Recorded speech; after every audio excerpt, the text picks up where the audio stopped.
जय हिंद दोस्तों, एक बार फिर से स्वागत है आप सभी का आपके अपने YouTube चैनल जीके क्यूज पर। और आज की क्लास रेलवे आरपीएफ भर्ती 2024-25 के एग्जाम की जो भी मेरे भाई बहन तैयारी कर रहे हैं उन सभी के लिए जीके जीएस के एमसीक्यू फॉर्मेट में क्वेश्चन होने वाले हैं। तो यहाँ पे वो मेरे सभी भाई बहन क्लास को पूरा देखेंगे जो कांस्टेबल या सब इंस्पेक्टर किसी भी पोस्ट के लिए अप्लाई किया है आपने। और चलते हैं, पहले तो ये वो मेरे सभी भाई बहन हैं जो मुझे प्रॉपर कमेंट करते हैं, तो सभी को पहले तो बहुत बहुत धन्यवाद।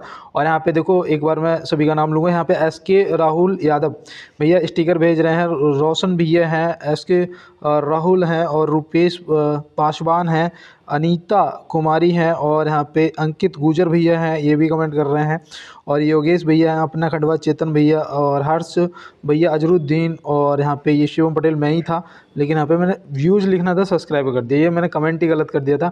और यहाँ पे गोली राव हैं, मीटू बाबर हैं, और रुस्तम कुमार हैं, बरोर हैं, माफ़ी चाहते हैं, मीटू बरोर। तो यहाँ पे और सुमित कुमार हैं, नाइस सर जी। तो भैया सुशीला हैं, और सौरभ भैया हैं, राज हैं, अंजुब भट्ट गुड इवनिंग बोल रहे हैं, और कमिल खान हैं, और क्या है राजू भट्ट, सीमा, और सूरज कुमार, विनोद भैया यहाँ पे हैं, और सीमा कुमारी है, और योगेश भैया, अपना खंडवा, शिव कुमार, और रोहित कुमार कह रहे हैं good morning, Ashish Kumar good morning. आशीष भैया को ये रोहित भैया गुड मॉर्निंग बोल रहे हैं, और आशीष कुमार यहाँ पे कुछ बोल रहे हैं, अजरुद्दीन सृष्टि, और ये संतोष भैया। संतोष कहें sir please monthly current affair का वीडियो बनाएं प्लीज़ सर। तो बिल्कुल आपने कहा है, तो बिल्कुल मैं कोशिश करूँगा। और यहाँ पे देखो हम चलते हैं अपनी क्लास की तरफ, और अब समय को बर्बाद नहीं करेंगे बिल्कुल भी, और क्लास को पूरा देखेंगे। तो यहाँ पे देखो दिया गया है, किस देश ने नवंबर 2024 में प्रधानमंत्री नरेंद्र मोदी जी को अपना सर्वोच्च राष्ट्रीय सम्मान देने की घोषणा की है। तो भैया वो कौन सा देश है? देखो ये आपके करंट अफेयर से संबंधित क्वेश्चन है, पहले तो आप नोट कर लो। यहाँ पे सही जवाब आपका डोमिनिका हो जाएगा, डोमिनिका, ऑप्शन सी यहाँ पे आपका क्या हो जाएगा, प्रश्न का बिल्कुल सही जवाब हो जाएगा। तो चलते हैं दोस्त अपने अगले प्रश्न की तरफ और देखते हैं हमारा अगला प्रश्न क्या है। तो यहाँ दिया है, पुस्तक एशिया का परमाणुकरण के लेखक कौन है? तो भैया एशिया का परमाणुकरण के लेखक कौन है, यहाँ पे आपको बताना है। तो यहाँ पे एक चीज़ बता दूँ, देखो ये ना आपके लिए इम्पोर्टेंट हो सकता है कि इम्पोर्टेंट हो, क्योंकि जो पुस्तक हैं आपसे पूछी जाती हैं। तो यहाँ पे याद रखना, रेने बाबा, ऑप्शन ए क्या आपका बिल्कुल प्रश्न का जवाब सही हो जाएगा। अब देखो यहाँ पे PV अय्यर जी का नाम दिया गया है, इनसे भी एक पुस्तक याद रखना, fit at any as, fit at any as. तो ये आप ध्यान रखेंगे, ठीक है ना। और देखो काकी माधव राव जी से भी मैंने एक बताई थी, अंबेडकर ए लाइफ, है ना, अंबेडकर ए लाइफ। तो ये भी आप ध्यान रखेंगे। तो यहाँ पे मैंने जो 3 बताई आप इनको नोट कर लिया करो, क्योंकि मेरे पास पेन भी नहीं है और एक सीमित जगह है लिखने के लिए, तो यहाँ पे लिख नहीं पाता है। तो इसके लिए तो मैं माफ़ी चाहता हूँ, लेकिन मैं बोलता हूँ उसको नोट कर लिया करो। और देखो यहाँ पे दिया है, ऋग्वेद काल में किस देवता को आकाश का देवता कहा जाता था? ऋग्वेदिक काल में किस देवता को, यहाँ पे ऋग्वेद लिखा है लेकिन ऋग्वेदिक काल में किस देवता को आकाश का देवता कहा जाता है, प्रश्न ये था। तो यहाँ पे आप क्या बताएंगे? तो देखो वो थे धौ, कौन थे? धौ को आकाश का देवता कहा जाता था। और अगर आपने इंद्र को टिक किया है तो इंद्र को याद रखना, इंद्र को आकाश का देवता नहीं, युद्ध में नेतृत्व करता बोलते थे, है ना, युद्ध का नेतृत्व करता। तो ये आप याद रखना। और देखो जो सूर्य थे, सूर्य को बोलते थे जीवन, क्या बोलते थे, जीवन देने वाला देवता, है ना, जीवन देने वाला देवता। तो ये भी आप ध्यान में रखेंगे। तो बिल्कुल दोस्त, और चलते हैं इसके साथ में अपने अगले प्रश्न पे। देखो यहाँ दिया है, चंद्रगुप्त प्रथम के बाद उसका पुत्र खालिस्तान शासक बना था। तो भैया चंद्रगुप्त प्रथम के बाद उसका पुत्र कौन शासक बना था? तो अगर आपको पुत्र पता होगा तभी आप बता पाएंगे, है ना, वैसे तो तुक्का लगाएंगे सीधा। तो याद रखना यहाँ पे सही जवाब आपका हो जाएगा समुद्रगुप्त। कौन? समुद्रगुप्त, ऑप्शन बी यहाँ पे आपका सही जवाब हो जाएगा। और याद रखना, स्मिथ ने इसे भारत का नेपोलियन भी कहा था, भारत का नेपोलियन भी कहा था। तो ये भी आप ध्यान में रखेंगे, ठीक है ना दोस्त, नोट कर लो। और चलते हैं अपने अगले प्रश्न की तरफ। तो यहाँ दिया गया है, भारत अंतर्राष्ट्रीय व्यापार मेला IITF का 43वां संस्करण कहाँ आयोजित किया जा रहा है? तो बताओ, भारत अंतर्राष्ट्रीय व्यापार मेला IITF का 43वां संस्करण कहाँ आयोजित किया जा रहा है? ये देखो, पता है, ये आपके करंट का क्वेश्चन है। अब यहाँ पे आप बताओ कि वो कौन सी जगह है, तो आप क्या बताएंगे? वो भैया नई दिल्ली का प्रगति मैदान है। क्या है? नई दिल्ली का प्रगति मैदान। तो ऑप्शन ए यहाँ पे क्या हो जाएगा? हमारा बिल्कुल प्रश्न का सही जवाब हो जाएगा। तो चलते हैं दोस्तों इसके साथ में अपने अगले प्रश्न की तरफ। देखो यहाँ पे दिया गया है, किस शासक ने ग्रांड ट्रैंक रोड बनवाई थी? जिसे बोलते हैं ना GT रोड, है ना, GT रोड बोलते हैं। तो वही यहाँ पे उसका फुल फॉर्म है grand trunk road. GT road जो है वो किसने बनवाई थी? तो आप यहाँ पे क्या बताएंगे? तो मैं उम्मीद करता हूँ आप बहुत सही से जवाब दिया होगा कि शेर शाह सूरी, ऑप्शन सी यहाँ पे आपका राइट आंसर हो भी गया है। ठीक है ना, शेर शाह सूरी अगर आपने बताया है तो आपका बिल्कुल सही जवाब हो गया है।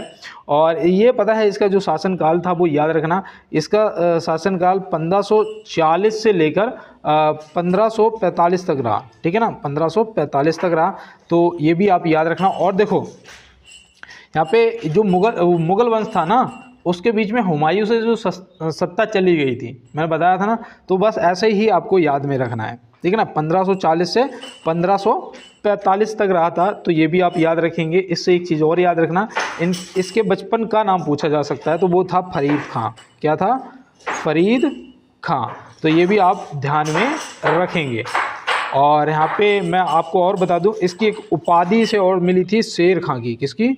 शेर खां की। तो ये भी आप ध्यान में रखेंगे दोस्त। और जो ये GT रोड होती थी, इसका नाम भी याद रखना, इसके टाइम पे होता था सादक ए आजम। क्या होता था? सादक ए आजम। देखो, सादक ए ऐसे लिखा जाएगा, आजम। ठीक है ना, आजम।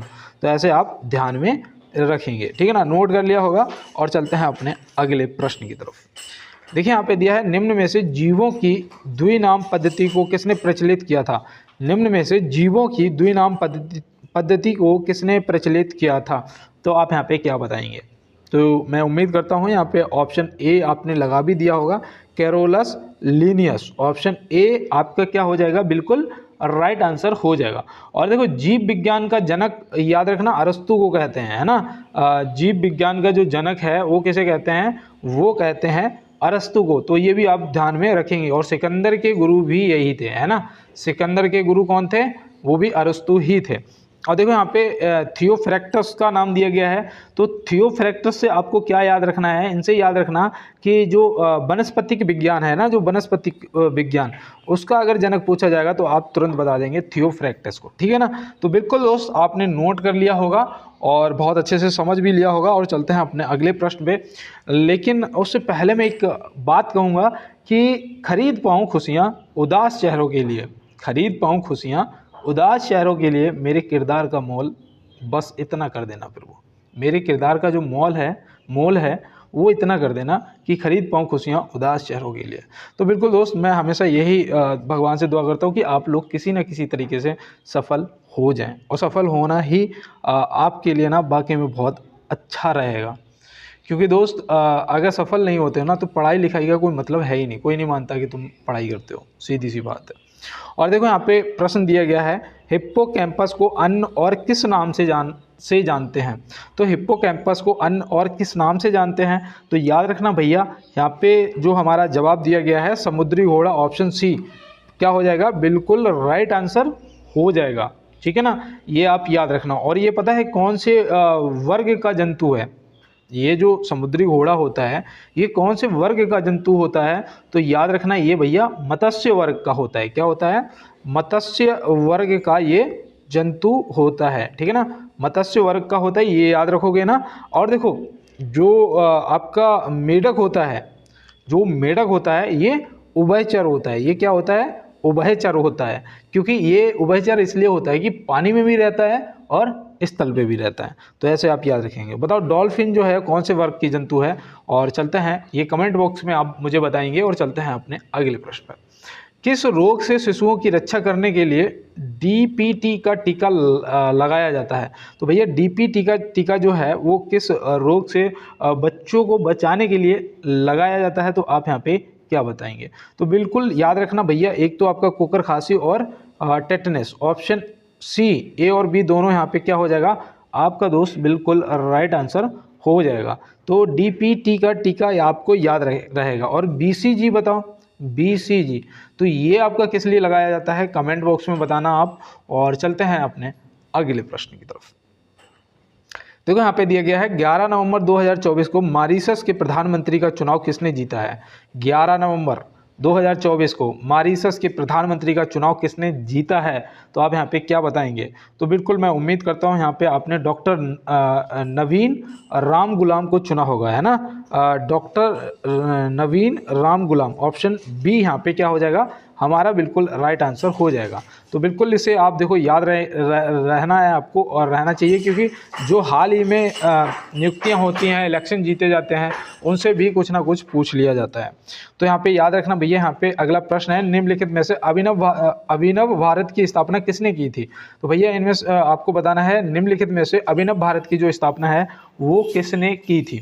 तो यहाँ पे बिल्कुल आप याद रखेंगे VD सावरकर ने करी थी, है ना, विनायक दामोदर सावरकर। तो VD सावरकर जी ने की थी, ऑप्शन सी यहाँ पे हम लगा देंगे बिल्कुल क्या अपना राइट आंसर। लेकिन हमें ये भी तो पता होना चाहिए कि इन्होंने स्थापना करी कब थी, है ना, ये भी पता होना चाहिए। तो याद रखना 1904 में करी थी। कब करी थी दोस्त, 1904 में करी थी, तो इसलिए आप ये भी याद रखेंगे।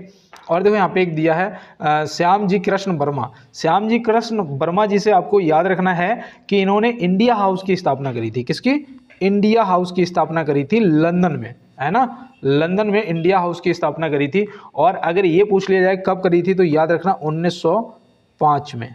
तो ये भी आप ध्यान रखेंगे, इंडिया हाउस की स्थापना श्याम जी कृष्ण वर्मा और इन्होंने लंदन में की थी 1905 में। तो ये आपको ध्यान में रखना है। और चलते हैं अपने अगले प्रश्न की तरफ। तो यहाँ दिया है समाचार पत्र वंदे मातरम के संपादक कौन थे। तो भैया समाचार पत्र वंदे मातरम के संपादक यहाँ पे आपसे पूछे गए हैं, तो आप यहाँ पे क्या बताएंगे।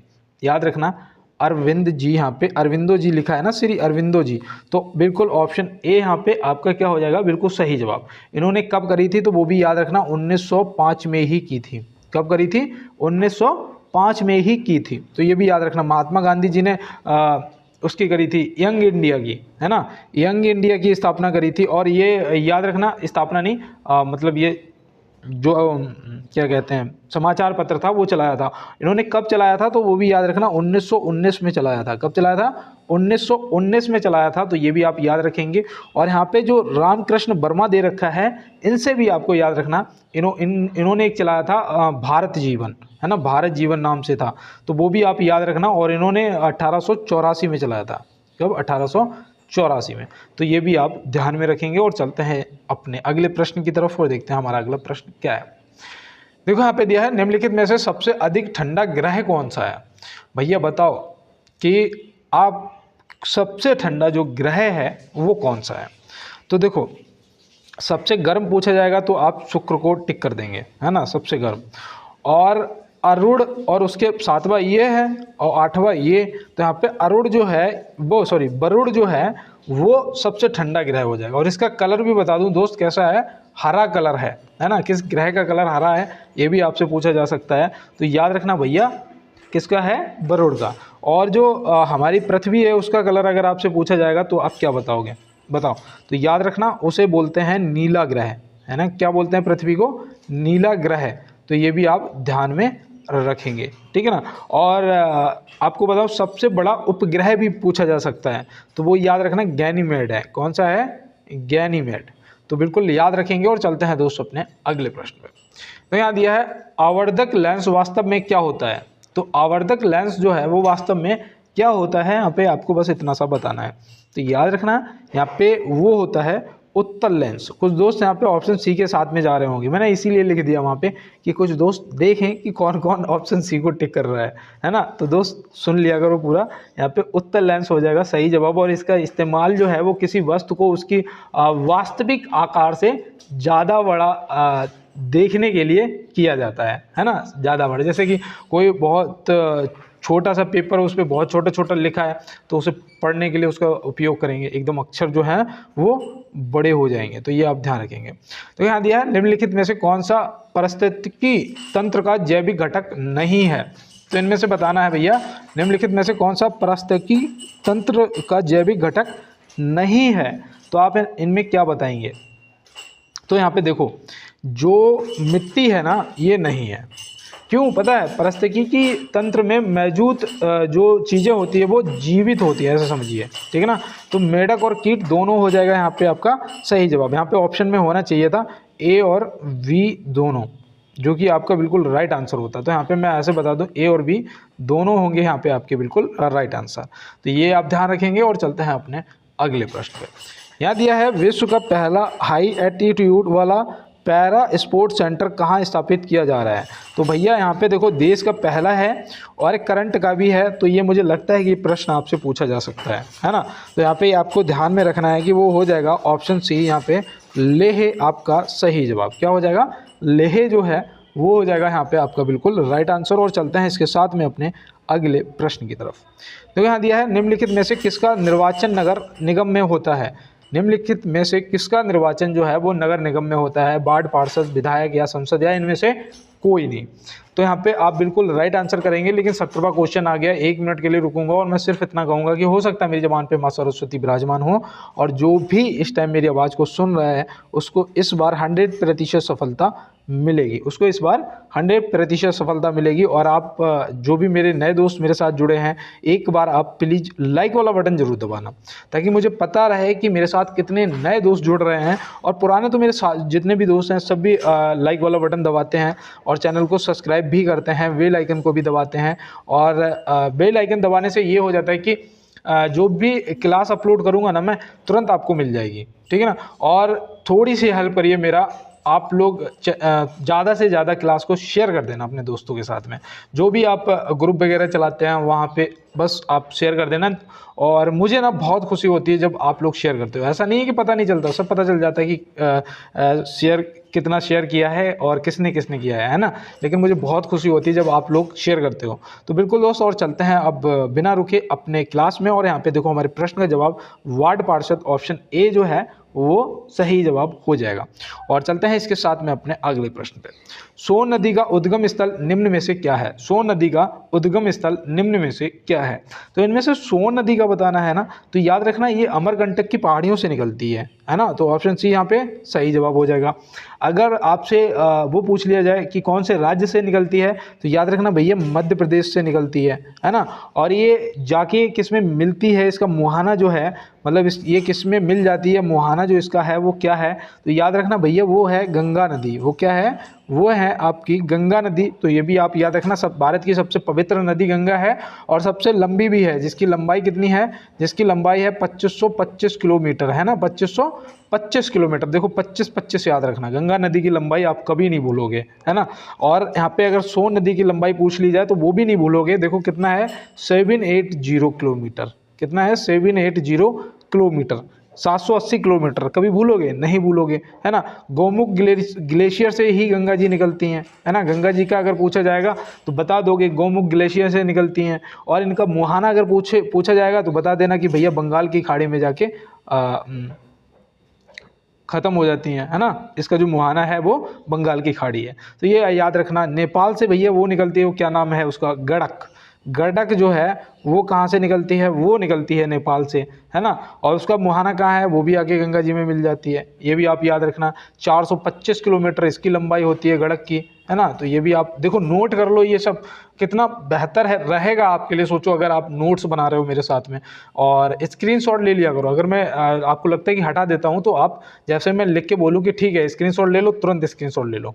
और देखो यहाँ दिया है अहमदाबाद किस नदी के किनारे स्थित है? अहमदाबाद जो है वो किस नदी के किनारे स्थित है? तो आप यहाँ पे क्या बताएंगे?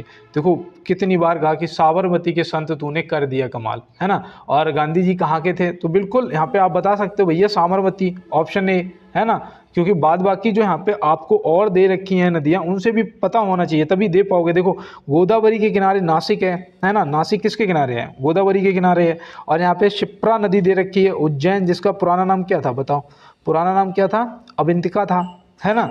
तो ये भी आपको पता है। अगर आपसे पूछा जाए कि जो झेलम है उसके दोनों सिरों पर कौन सा नगर बसा है, तो आप क्या बताओगे? श्रीनगर बसा है ना। कौन है? श्रीनगर है, जिसे किसने बसाया था? भैया सम्राट अशोक ने बसाया था, है ना। तो ये भी आप याद रखना। आपसे पूछा जा सकता है। तो बिल्कुल दोस्त, आप सभी का स्क्रीनशॉट लेंगे, सभी डिटेल नोट करेंगे अपने नोट्स पे और चलेंगे फिर अपने अगले प्रश्न की तरफ। तो यहाँ दिया है सामान्य गेहूं का वनस्पतिक नाम क्या है। सामान्य गेहूं जो है उसका वनस्पतिक नाम यहाँ पे आपको बताना है। तो देखो दोस्त, ये आपके लिए ना, मैं ये नहीं कह रहा कि इस पेपर में पूछ लिया जाएगा, लेकिन ये इंपॉर्टेंट हैं, ये बेसिक चीज़ें हैं, कोई पूछ सकता है तो आप क्या बताएंगे। तो यहाँ पे ऑप्शन सी देखो, ट्रीटिकम एस्टिवम है ना, ट्रीटिकम एस्टिवम, ऑप्शन सी यहाँ पे क्या हो जाएगा, हमारा बिल्कुल राइट आंसर हो जाएगा। ठीक है ना। यहाँ पे देखो जिया मेयस जो है, जिया मेयस, ये पता है किसका किसका वनस्पतिक नाम है, नहीं पता होगा, लेकिन मैं यहाँ पे आपको बताने वाला हूँ, आप नोट करो, मक्का का नाम है, किसका, मक्का का नाम है। और मैंगीफेरा इंडिका, ये तो तुरंत बता दोगे भैया आम का है ना, ये तो सभी को रटा पड़ा होगा। तो बिल्कुल आप इन ऐसी चीज़ों का स्क्रीनशॉट लो और इन्हें नोट कर लो। और चलते हैं दोस्त फिर अपने अगले प्रश्न की तरफ।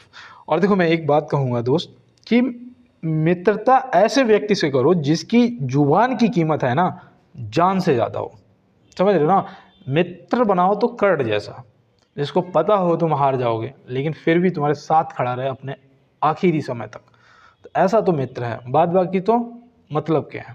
ठीक है ना। तो जीवन में याद रखो, अगर कोई मित्र है आपका ऐसा जो आपके साथ हमेशा रहता है, तो याद रखना कितना भी आपका नुकसान हो जाए, उस मित्रता को कभी ख़त्म मत होने देना, है ना। बहुत ज़्यादा ज़रूरी है ऐसा मित्र आपके लिए, जो मुश्किलों में आपके साथ खड़ा हो, बेशक अच्छे समय में आपके साथ हो या ना हो, बस आपको उसी टाइम ध्यान रखना है जब आपका अच्छा समय हो कि ये दोस्त मुझे मेरी समस्याओं में मेरा साथ देता है, तो मैं इसके, ये मुझे अगर नहीं भी बुलाएगा तब भी मैं इसके अच्छे और बुरे में खुद जाऊंगा, है ना। तब मित्रता चलती है। तो मैं यही कहता हूँ कि ऐसा मित्र बनाओ जिसकी जुबान की कीमत जान से ज़्यादा हो। और देखो यहाँ दिया है, हाल ही में मध्य प्रदेश पर्यटन विभाग का नया ब्रांड एम्बेसडर किसे नियुक्त किया गया है। तो भैया मध्य प्रदेश पर्यटन विभाग का ब्रांड एम्बेसडर यहाँ पे पूछा। देखो ये आपके करंट से संबंधित क्वेश्चन है, ठीक है ना। तो यहाँ पे याद रखना, पंकज त्रिपाठी जी को बनाया गया है, option C Pankaj Tripathi, option C आपका क्या हो जाएगा, सही जवाब हो जाएगा दोस्त। तो बिल्कुल चलते हैं अपने अगले प्रश्न की तरफ। सॉरी, देखो यहाँ दिया है, चंद्रमा को अपनी धुरी पर एक चक्कर पूरा करने में कितने दिन लगते हैं। भैया पृथ्वी दिन यहाँ पे लिखे हुए हैं, जो भाई हमारे पृथ्वी के हिसाब से जो दिन है वो यहाँ पे लिखे हुए हैं। तो बताओ चंद्रमा को अपनी धुरी पर एक चक्कर पूरा करने में कितने दिन लगते हैं। तो आप यहाँ पे क्या बताएंगे, आप बताएंगे 27.3 पृथ्वी दिवस, है ना। तो यहाँ पे ऑप्शन सी जो है 27.3 दिन, ऑप्शन बी जो है बिल्कुल सही जवाब हो जाएगा। और चलते हैं इसके साथ में अपने अगले प्रश्न पे। भारतीय संविधान में विधि के समझ समानता किस देश से ली गई है। भारतीय संविधान में विधि के समझ समानता जो है वो किस देश से ली गई है। तो आप यहाँ पे क्या बताएंगे। देखो मैं ये चीज़ें ना आपको वैसे भी बताता रहता हूँ, तो याद आपको ना ये चीज़ें नोट करनी है, इंपॉर्टेंट है आपके लिए, याद रखना भैया। इंग्लैंड के, ऑप्शन सी यहाँ पे इंग्लैंड क्या हो जाएगा, हमारे प्रश्न का बिल्कुल राइट आंसर हो जाएगा। तो ये आपको याद रखना है। दूसरा याद रखना भैया, ये विधि के समझ समानता का जो अधिकार है कौन से आर्टिकल में दिया गया है, बताओ कौन से आर्टिकल में है। तो आर्टिकल 14, है ना। ये आपके लिए वेरी मोस्ट इंपॉर्टेंट प्रश्न है दोस्त, मैं इस पर डबल हैशटैग बनाऊंगा क्योंकि ये पूछा जा सकता है। और दक्षिण अफ्रीका से आपका वो लिया गया था संविधान संशोधन, है ना, जो कि आर्टिकल 368 में है। बताओ रूस यहाँ पे लिखा, अगर मैं आपसे कहूँ सोवियत संघ से क्या लिया गया था, तो वो आज का आपका HW है, ठीक है ना। आप कमेंट बॉक्स में बताएंगे। और चलते हैं दोस्त इसके साथ में अपने अगले प्रश्न पे। अविश्वास प्रस्ताव किस सदन में लाया जाता है। अविश्वास प्रस्ताव जो है वो किस सदन में लाया जाता है। तो याद रखना भैया, ये लोकसभा में लाया जाता है। ऑप्शन बी यहाँ पे क्या हो जाएगा, हमारा लोकसभा जो है बिल्कुल राइट आंसर हो जाएगा। और चलते हैं इसके साथ में अपने अगले प्रश्न पे। तो यहाँ दिया है, निम्न में से दक्षिण तटीय रेलवे का स्थापना वर्ष क्या है। ये जितने भी आपके मुख्यालय हैं वो सब आपको पता होना चाहिए, आपके जोन जो हैं वो आपको बिल्कुल रटे होने चाहिए, उनके स्थापना वर्ष भी और उनका मुख्यालय भी आपको पता होना चाहिए। तो यहाँ पे बताओ भैया कि दक्षिण तटीय रेलवे का स्थापना वर्ष क्या है। मैंने आपको कहा ना, ये सबसे बाद में 18वां आपका ऑप्शन डी बना था, जो कि 2019 में। और इसका जो मुख्यालय है वो भी मैंने आपको बताया था, कहाँ है दोस्त, विशाखापत्तनम, है ना। कहाँ है, विशाखापत्तनम, तो कभी भूलोगे तो नहीं। और देखो यहाँ पे और भी दे रखे, जैसे कि 2003 दे रखा है। 2003 में याद रखना, जो अभी मुझे याद आ रहा है कि पश्चिम मध्य रेलवे जबलपुर, है ना, पश्चिम मध्य रेलवे जबलपुर की जो स्थापना है वो 2003 में हुई थी, तो ये भी आपको याद रखना। पूर्व मध्य रेलवे जो है हाजीपुर, उसकी स्थापना 2002 में हुई थी, है ना। पूर्व मध्य रेलवे जिसका मुख्यालय हाजीपुर है, 2002 में हुई थी। 1952 में याद रखना वो हुआ था पूर्व रेलवे, जो कि कोलकाता, है ना, पूर्व रेलवे कोलकाता। देखो इंपॉर्टेंट हैं ये, आप नोट कर लो और चलते हैं अपने अगले प्रश्न की तरफ। देखो यहाँ दिया है तारों का मुख्य घटक निम्न में से क्या है। तारों का मुख्य घटक निम्न में से क्या है, तो आप यहाँ पे क्या बताएंगे। तो देखो चाहे सूर्य हो उसका भी वही सिस्टम और यहाँ पे तारों का भी वही है, ठीक है ना। क्योंकि देखो हाइड्रोजन और हीलियम, उसमें भी मुख्यतः दो गैस हैं और इसमें भी दो मुख्यतः गैस हैं। ये हाइड्रोजन जो है वो तारों में 70% से लेकर 90% तक पाई जाती है, और हीलियम जो है वो आपकी 10% से लेकर 30% तक पाई जाती है। तो यहाँ पे ऑप्शन ए और बी दोनों क्या हो जाएगा, हमारा राइट आंसर हो जाएगा, है ना दोस्त। और याद रखना, और यही होता है सूर्य में, है ना। तो बिल्कुल चलते हैं अपने अगले प्रश्न पे। तो यहाँ दिया है 18वें प्रवासी भारतीय दिवस सम्मेलन का आयोजन किस शहर में किया जाएगा।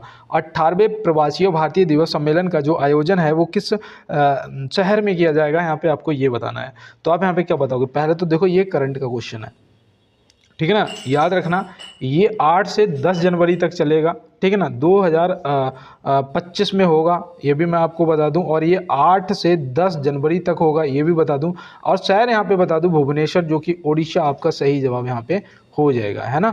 तो भुवनेश्वर में होगा, जो कि ऑप्शन बी यहाँ पे क्या आपका राइट आंसर हो जाएगा, और आपने यही जवाब भी किया होगा। और चलते हैं दोस्तों अपने अगले प्रश्न पे।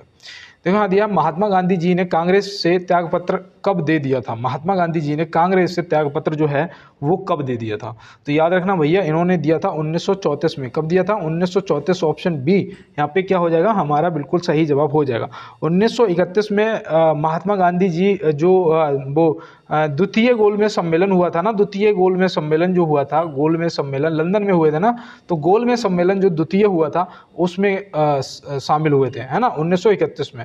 और 1942 में, ये देखो इंपॉर्टेंट है, 1942 इसमें याद रखना महात्मा गांधी जी से इन्होंने एक नारा दिया था, करो या मरो का नारा, है ना, डू और डाई, करो या मरो का नारा दिया था। तो ये याद रखना ये इन्होंने कब दिया था, ये भी आपको पता होना चाहिए। तो यहाँ पे लिखना 8 अगस्त 1942 को, है ना। कब दिया था, 8 अगस्त 1942 को, भारत छोड़ो आंदोलन जब हुआ था। तो ऐसे आप याद रखेंगे। और देखो यहाँ दिया है निम्न में से सबसे कम घनत्व वाला ग्रह कौन सा है। सबसे कम घनत्व वाला ग्रह पूछा गया है, तो यहाँ पे आप क्या बताएंगे। याद रखना भैया, जिसे बोलते हैं काला ग्रह, शनि ग्रह, ऑप्शन सी, है ना। क्या बोलते हैं, काला ग्रह भैया। इस ग्रह का जो कलर है वो कैसा है, काला। और ये दूसरा सबसे बड़ा ग्रह है ना। सबसे बड़ा तो आपको वो है बृहस्पति है, तो ये आपको ध्यान में रखना है, हो सकता है पूछ लिया जाए। और देखो शनि का सबसे बड़ा उपग्रह भी याद रखना क्या है, टाइटन। क्या है, टाइटन। तो ये टाइटन भी आप ध्यान में रखेंगे। तो बिल्कुल दोस्त, और चलते हैं इसके साथ में अपने अगले प्रश्न की तरफ और देखते हैं हमारा अगला क्या है। देखो यहाँ पे ये ना बहुत इम्पोर्टेंट है, ये चीज़ें आपको आज के टाइम में पता होना चाहिए, ठीक है ना। तो यहाँ पे SLV का पूर्ण रूप पूछा गया है। SLV का पूर्ण रूप क्या होता है। तो ये जो सैटेलाइट लॉन्च व्हीकल होते हैं, है ना, ये उनके नाम है। तो यहाँ पे देखो, ये तो मैंने आपको पहले ही बता दिया, SLV का नाम ही यही है, सैटेलाइट लॉन्च व्हीकल। तो satellite launch vehicle, option C यहाँ पे आपका सही जवाब हो जाएगा, ऑप्शन सी, ठीक है ना। और देखो स्मॉल सैटेलाइट लॉन्च व्हीकल जो है इसका नाम होता है SSLV, है ना। और देखो यहाँ पे पोलर सैटेलाइट सिस्टम मतलब PSLV। इनके बीच का भी अगर किसी से जैसे P का पूछ ले तो पोलर याद रखना, ऐसे पूछ ले तो SLV का तो पूरा ही याद रहेगा, सैटेलाइट लॉन्च व्हीकल, है ना, सैटेलाइट लॉन्च व्हीकल। बस स्मॉल और ये पोलर और ऐसे इसके कैटेगरी हैं, ठीक है ना। तो वो आप एक बार देख लेना और यहाँ पे जो मैंने बताया है उसे नोट कर लेना। और देखो यहाँ दिया है भारत में कुल टाइगर रिजर्वों की संख्या कितनी है। मतलब अभी वर्तमान में जो भारत में कुल टाइगर रिजर्व हैं उनकी संख्या यहाँ पे आपको बतानी है।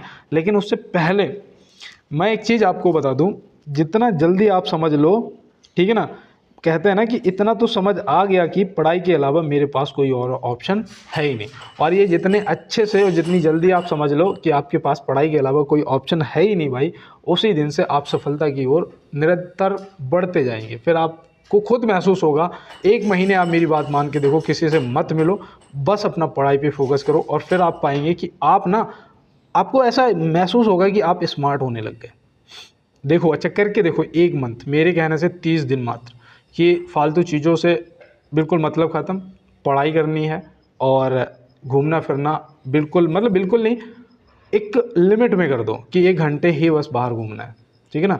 और फिर आप पाएंगे कि 30 दिन के बाद आपको महसूस होगा कि आप स्मार्ट हो गए हैं पहले से, ऐसा आपको महसूस होने लग जाएगा। आप करके देखें और बहुत अच्छा लगता है।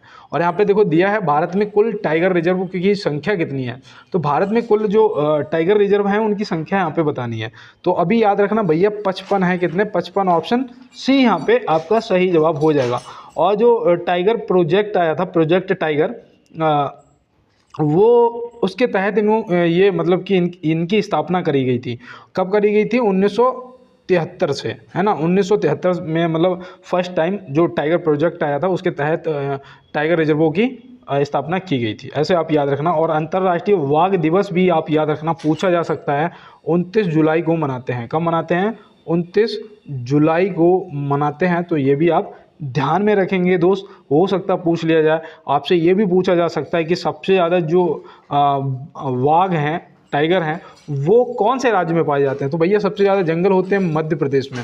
तो कहाँ पाए जाएंगे भाई? जंगल में तो सबसे ज़्यादा कहाँ पाए जाएंगे? मध्य प्रदेश में। कूनो नेशनल पार्क भी वहीं है ना। और मैं आपको बता दूं, ये जो टाइगर रिजर्व हैं ये टोटल 18 राज्यों में है। कितने? 18 राज्यों में है। ये भी आपको ध्यान में रखना है, ठीक है ना। नोट कर लो दोस्त, स्क्रीनशॉट ले लो और चलते हैं अपने अगले प्रश्न की तरफ। देखिए यहाँ कहते हैं संयुक्त राष्ट्र जलवायु परिवर्तन सम्मेलन COP29 मतलब 29 का आयोजन कहाँ किया जा रहा है। तो ये देखो आपके करंट से संबंधित प्रश्न है ना। तो यहाँ पे आप बताओ ये कहाँ किया जा रहा है। ये बाकू में किया जा रहा है। बाकू पता कहाँ? अजरबैजान में। कहाँ पर? अजरबैजान में। तो ये भी आप ध्यान रखेंगे, ठीक है ना, अजरबैजान। तो ये आप बिल्कुल ध्यान रखेंगे। और चलते हैं दोस्त अपने अगले प्रश्न की तरफ। 2011 जनगणना के अनुसार किस केंद्र शासित राज्य का जनघनत्व सर्वाधिक था। तो 2011 जनगणना के अनुसार किस केंद्र शासित राज्य का जनघनत्व सबसे अधिक था। तो भैया यहाँ पे उत्तर प्रदेश तो हो ही नहीं सकता, क्योंकि यहाँ पे केंद्र शासित पूछ लिया है ना, केंद्र शासित राज्य। तो यहाँ पे अंडमान निकोबार होगा या दिल्ली होगा, यहाँ पे बस इतना आपको बताना है। तो याद रखना भैया, सबसे ज़्यादा था दिल्ली का। किसका था? सबसे ज़्यादा था दिल्ली का और सबसे कम था अंडमान निकोबार का, ठीक है ना। तो यहाँ पे दोनों आप याद रखना, स्क्रीनशॉट ले लो, इंपॉर्टेंट चीज़ें हैं आपके लिए, देखो इन्हें लिखते हुए चलो साथ में। और एक मैं यहाँ पे मैंने आपको एक दिन और बताया था, देखो मुझे याद आ गया कि जो 2011 की जनगणना हुई थी ना, इसके आयुक्त कौन थे बताओ, जनगणना आयुक्त कौन थे। तो आप क्या बताएंगे? मैंने बताया था ना पहले आपको, सी चंद्रमौली, है ना, सी चंद्रमौली। तो ये आप याद रखेंगे, ठीक है ना। चंद्रमौली यहाँ पे पूरा आएगा नहीं, तो सी चंद्रमौली आप नोट कर लेना। और चलते हैं अपने अगले प्रश्न पे। देखो यहाँ पे दिया है, निम्नलिखित में से ताशकंद समझौता कब हुआ था। ताशकंद समझौता यहाँ पे आपसे पूछा जा रहा है कि कब हुआ था। तो ये भी बता देना किन के बीच में हुआ था, है ना। तो यहाँ पे ये हुआ था 1966, ऑप्शन ए, है ना। भारत पाक युद्ध हुआ था 1965 में। फिर ताशकंद समझौता हुआ था 1966 में। ये डेट भी, चलो डेट नोट कर लो, 10 जनवरी थी। क्या थी? 10 जनवरी, ठीक है ना। तो ये भी याद रखो, 10 जनवरी 1966 को हुआ था। ये भारत के प्रधानमंत्री थे लाल बहादुर शास्त्री जी, है ना, लाल बहादुर शास्त्री जी। और पाकिस्तान का वो कौन था, राष्ट्रपति था ना, अयूब खान, अयूब खान। तो अयूब खान के बीच में हुआ था, लाल बहादुर शास्त्री और अयूब खान जी के। तो ये भी आप याद रखेंगे। और 1999 में कारगिल वॉर हुआ था, कारगिल युद्ध हुआ था, है ना। तो ये भी आप ध्यान में रखेंगे। अब स्क्रीनशॉट ले लो और चलते हैं अपने अगले प्रश्न में। मानव भूगोल का पिता किसे कहा जाता है? मानव भूगोल का पिता किसे कहा जाता है? तो आप यहाँ पे क्या बताएंगे? तो देखो यहाँ पे फ्रेडरिक रेट जेल लिखा है ना, Friedrich Ratzel, option A. तो मानव भूगोल का जो पिता है वो फ्रेडरिक रेट जेल को कहा जाता है, ठीक है ना। ये आप देखो नोट कर लेना। और पृथ्वी को जो सबसे पहले गोल माना था और जीव विज्ञान, वो अरस्तु को बोलते हैं, ठीक है ना।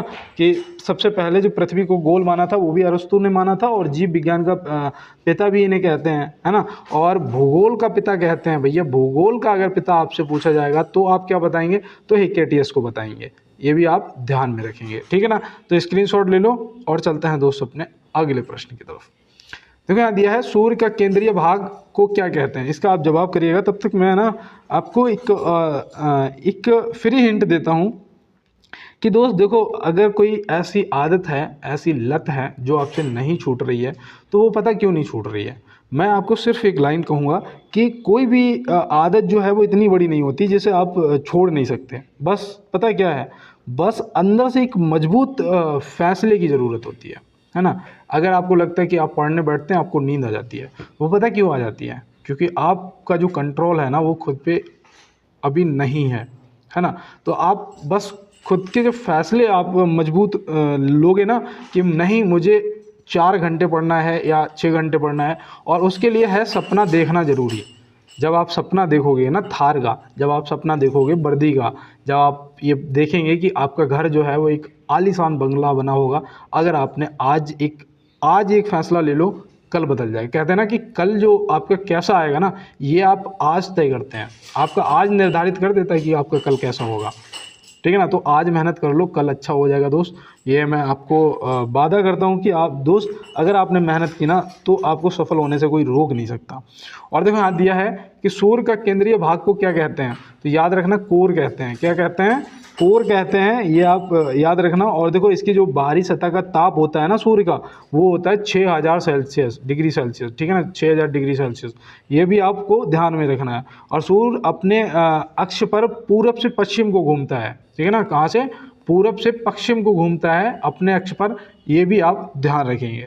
तो बिल्कुल दोस्तों, और चलते हैं इसके साथ में अपने अगले प्रश्न की तरफ। भारत का पहला उपग्रह आर्यभट्ट कब छोड़ा गया था, भारत का पहला उपग्रह जो है आर्यभट्ट वो कब छोड़ा गया था, तो आप ये क्या बताएंगे। 19 अप्रैल 1975 को छोड़ा गया था भैया। कब छोड़ा गया था, ऑप्शन सी 19 अप्रैल 1975 को। तो मैं पता है यहाँ पे मैं पूरा लिख सकता था 19 अप्रैल 1975, लेकिन मैंने क्यों नहीं लिखा, क्योंकि मैं चाहता हूँ कि ये जो मैं बताता हूँ ना इसे आप नोट करें, और जब आप नोट करेंगे ना तो आपको पक्का याद हो जाएगा। यहाँ पे आप देखेंगे कि सिर्फ लिखा है, आपने भी पढ़ लिया मैंने भी पढ़ लिया, लेकिन जब नोट करोगे तो अच्छा लगता है। जैसे यहाँ पे मैं बताऊँ कि आर्यभट्ट का जो वजन था ना वो कितना था बताओ, तो अगर आज मैं आपको बता रहा हूँ आपने लिख लिया कि 300 किलोग्राम का था, तो आप कभी भी नहीं भूलोगे। इसका निर्माण कहाँ हुआ था, तो भारतीय अंतरिक्ष अनुसंधान संगठन जिसे इसरो बोलते हो, है ना, जिसे इसरो बोलते हो, तो याद रखना, नोट कर लो दोस्त। और चलते हैं अपने अगले प्रश्न की तरफ। तो यहाँ दिया है इंडियन ऑयल कॉरपोरेशन IOC मतलब का नया अध्यक्ष किसे नियुक्त किया गया है, तो इंडियन ऑयल कॉरपोरेशन का नया अध्यक्ष किसे नियुक्त, देखो ये करंट का क्वेश्चन है दोस्त, नोट कर लो और सही से समझ भी लो। अरविंद सिंह साहनी जी को किया गया है, किसे, अरविंद सिंह साहनी। ऑप्शन सी यहाँ पे क्या हो जाएगा, हमारा बिल्कुल राइट आंसर दोस्त हो जाएगा। और चलते हैं इसके साथ में अपने अगले प्रश्न पे। देखो यहाँ दिया है मानव शरीर का सबसे कठोर तत्व निम्न में से है, तो मानव शरीर का सबसे कठोर तत्व जो है वो इनमें से क्या है, इनेमल है, दंतवल्क है, या A और B दोनों है। तो मैं एक चीज़ बताऊँ आपको, चाहे आप इनेमल बोल लें या दंतवल्क बोल लें, जो दांत के नीचे सफ़ेद सफ़ेद भाग होता है ना, दांत जिसमें रुका हुआ होता है, तो वो याद रखना, वो यहाँ पे आपका A और B दोनों सही जवाब हो जाएगा, क्योंकि दोनों एक ही हैं, ठीक है ना। तो A और B यहाँ पे क्या हो जाएगा, आपका बिल्कुल राइट आंसर हो जाएगा। सबसे मजबूत हड्डी अगर पूछेगा तो होती है जबड़े की, किसकी होती है दोस्त, तो होती है जबड़े की। तो ये भी आप ध्यान में रखेंगे। और चलते हैं इसके साथ में अपने अगले प्रश्न की तरफ। तो यहाँ दिया है भारत में बीबी का मकबरा कहाँ स्थित है, भारत में बीबी का मकबरा जो है वो कहाँ स्थित है, तो आप यहाँ पे क्या बताएंगे। ये महाराष्ट्र के औरंगाबाद में है। कहाँ पर है, महाराष्ट्र के औरंगाबाद। ऑप्शन बी यहाँ पे हो जाएगा आपका बिल्कुल सही जवाब। और इसे दक्खन का ताज भी कहते हैं। क्या कहते हैं, देखो दक्खन का ताज भी कहते हैं, ये भी आप ध्यान रखेंगे। और औरंगजेब की जो पत्नी थी दिलरास बानो, उसका ये मकबरा है, उसका ये मकबरा है, तो ये भी याद रखना। औरंगजेब की जो पत्नी थी दिलरास बानो, उसका ये मकबरा है, ये भी आप याद रखेंगे। और चलते हैं इसके साथ में अपने अगले प्रश्न पे। 40 क्वेश्चन हो चुके हैं और फिर मैं वही कहूँगा कि चिंता मत करो, एक दिन हम सब साथ बैठ के ये कहेंगे कि ये कठिन था लेकिन हमने इसे पूरा कर लिया, है ना।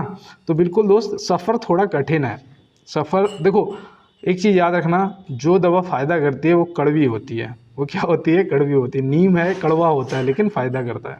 अक्सर मीठी चीज़ खाने से मधुमेह हो जाता है और आदमी फिर बीमार रहने लगता है ना।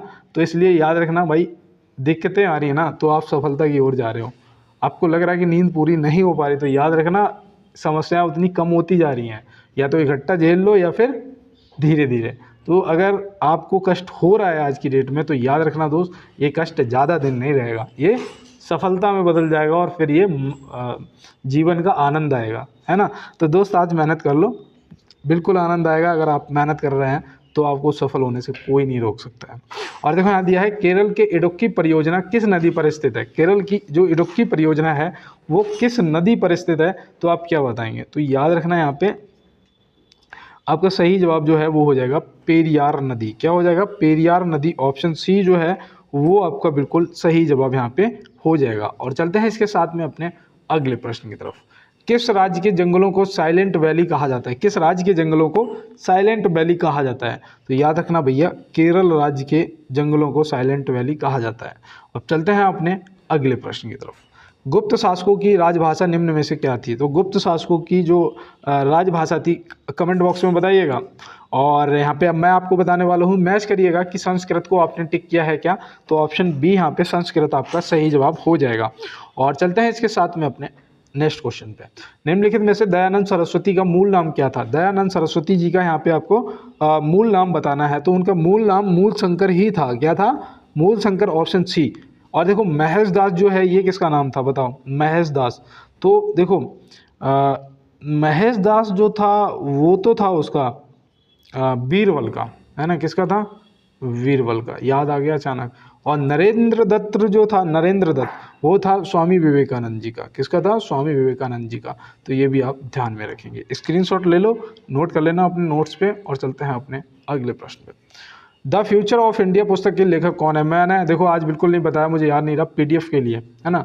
तो पीडीएफ के लिए मैं एक मिनट के लिए रुकूंगा। देखो, या तो आप डायरेक्ट पीडीएफ ले लें या फिर आप मुझे कमेंट बॉक्स में बोल दें, तभी आप टेलीग्राम को ज्वाइन कर पाएंगे। कमेंट बॉक्स में बोलना, या किसी ने बोला हो तो चेक कर लेना, मैंने लिंक शेयर किया होगा, है ना, लिंक दिया होगा टेलीग्राम का, तो आप टेलीग्राम ज्वाइन कर लेना। और अगर आपको दूसरा तरीका ये है कि आप जब फ़ोन को सीधा पकड़ के क्लास को देख रहे हैं, तो यहाँ पे क्लास चल रही, यहाँ पे ऐसा ये स्टिकर बन के आ रहा होगा यहाँ पे, है ना, जीके जीएस क्यूज लिखा होगा, सब्सक्राइबर लिखे होंगे 20.5 या 6 के, उस पर क्लिक करना एक बार, ऐसे टच करोगे वैसे ही पूरा एक चैनल खुल जाएगा। यहाँ पे ऐसा ये आइकन होगा, बड़ा सा खुलेगा, जीके जीएस क्यूज होगा, यहाँ पे देशी फ्रॉम गाँव वाला लिखा होगा, और यहाँ पे एक टी करके लिंक लगा होगा, यहाँ लिखा होगा वन मोर लिंक, उस पर आप क्लिक कर देंगे, यही ठीक है ना, टी वाले पे क्लिक कर देंगे। एक खुलेगा मेरा इंस्टाग्राम आईडी और एक खुलेगा टेलीग्राम।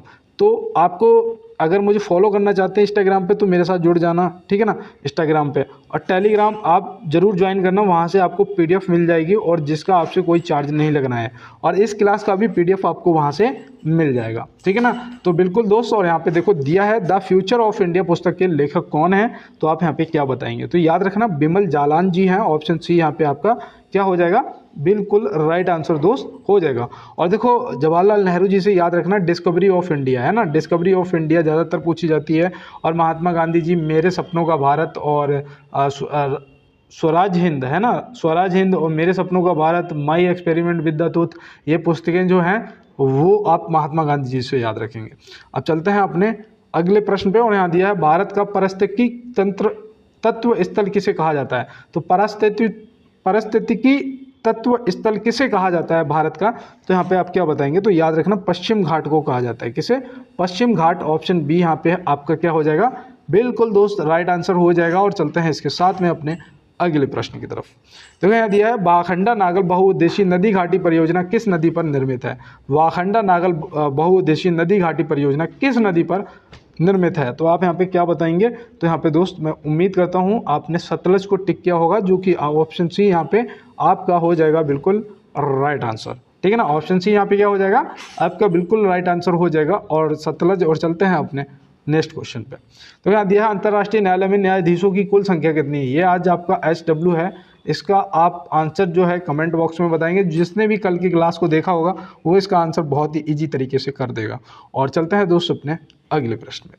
यहाँ दिया है कोयला उत्पादक देशों में भारत का स्थान क्या है। तो भैया देखो यहाँ पे हमारा दूसरा स्थान आता है कोयला उत्पादन में, और पहले पे आता है चीन। कौन आता है? चीन आता है। तो चीन आप याद रखेंगे पहले पर, दूसरे पे हमारा अपना प्यारा भारत। ठीक है ना दोस्त। तो चलते हैं इसके साथ में अपने अगले प्रश्न पे।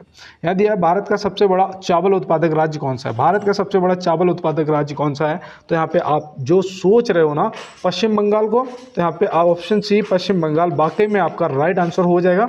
और मैं उम्मीद करता हूँ मैंने यहाँ पे जो भी क्वेश्चन आपको बताया आपको समझ आए होंगे, क्लास पसंद आई हो तो एक बार मेरे जितने भी दोस्त मुझे अभी भी देख रहे हैं लाइक वाला बटन जरूर दबा देना और चैनल को सब्सक्राइब कर लेना, बेल आइकन को दबा देना, कमेंट बॉक्स में मुझे अवगत कराना कि मैंने चैनल को सब्सक्राइब कर लिया है भैया। और मेरी हेल्प अगर करना चाहते हो तो थोड़ा सा यार शेयर कर देना अपने दोस्तों के साथ में क्लास को और चैनल को भी। तो मिलते हैं दोस्त नेक्स्ट क्लास में नेक्स्ट प्रश्नों के साथ में। तब तक के लिए मेरे सभी छोटे बड़े भाई बहनों को मेरा जय हिंद, वंदे मातरम, भारत माता की जय।